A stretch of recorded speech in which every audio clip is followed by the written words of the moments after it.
Hace 7 años, en el contexto de la Feria Internacional del Libro de Guadalajara, Benjamin Lacombe y Sebastián Pérez presentaron Frida. Ahora regresan para presentarnos las historias de mujeres samurái, una nueva publicación. Merci.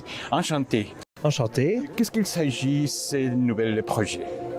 Alors, c'est un projet autour des femmes samouraïs, autour de la liberté et aussi un projet autour du féminisme, c'est-à-dire du combat des femmes, mais qui finalement, le combat des femmes, c'est le combat de l'humanité de manière générale.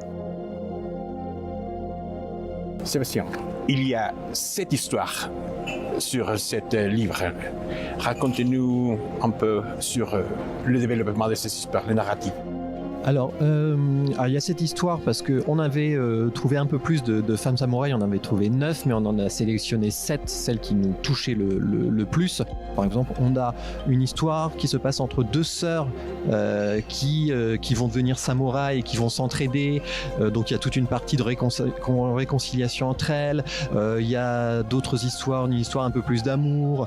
Il y a des histoires aussi de filiation avec les parents, l'héritage un peu culturel.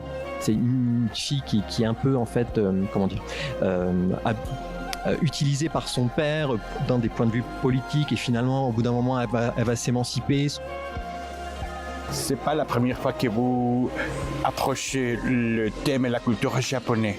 À quoi sert cet intérêt? Alors moi, c'est vrai que j'aime beaucoup la culture japonaise. Depuis mon tout premier livre, en fait, quand j'avais 19 ans, j'ai travaillé autour du Japon, de la culture japonaise, du folklore japonais. Je fais partie des années... Je suis né dans les années 80, au moment où les premiers animés, les mangas sont arrivés en France. Pour moi, ça faisait partie un peu de ma culture. Et c'est ce qui m'intéressait aussi, c'est tout ce que ça peut nous enseigner, parce que que ce soit les femmes samouraïs ou Esprit créature du Japon ou les fantômes du Japon, ça s'inspire beaucoup aussi de la culture shintoïste qui est radicalement différente façon de penser de la nôtre. Et il y a une profonde documentation et investigation sur ce thème, n'est-ce pas? Alors oui, on s'est énormément documenté et la documentation n'a pas été simple parce que c'est des femmes qui ont été totalement invisibilisées et c'est vrai que ça n'a pas été des recherches faciles parce que c'est vrai que les principales sources de recherche qu'on avait, c'était sur des estampes, on les retrouvait et donc on a réussi à récupérer leurs noms et ensuite faire des recherches plus approfondies pour les remettre dans leur contexte historique. Le graphique et les histoires, vous savez, cette opportunité de pénétrer l'inconscient des femmes et des hommes à travers de cette synthèse.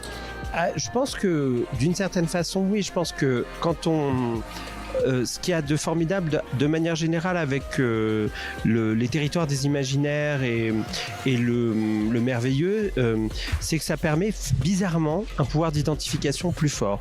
Parce que on n'est pas en train de lire uniquement le destin historique de quelqu'un duquel on va pas forcément s'attacher ou arriver à s'identifier, puisque on va se dire c'est le destin de telle personne. Quand on est sur des figures et dans un monde de fantasy, on va avoir tendance à plus facilement s'identifier.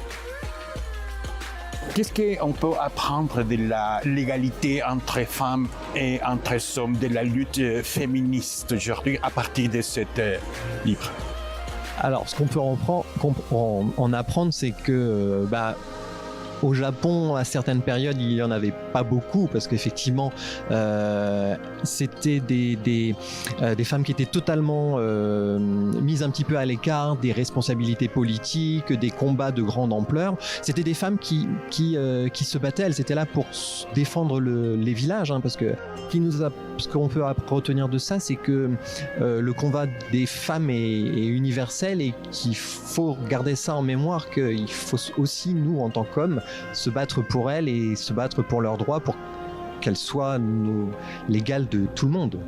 Sébastien, Benjamin, bienvenue et merci pour cette histoire des samouraïs. Merci à vous.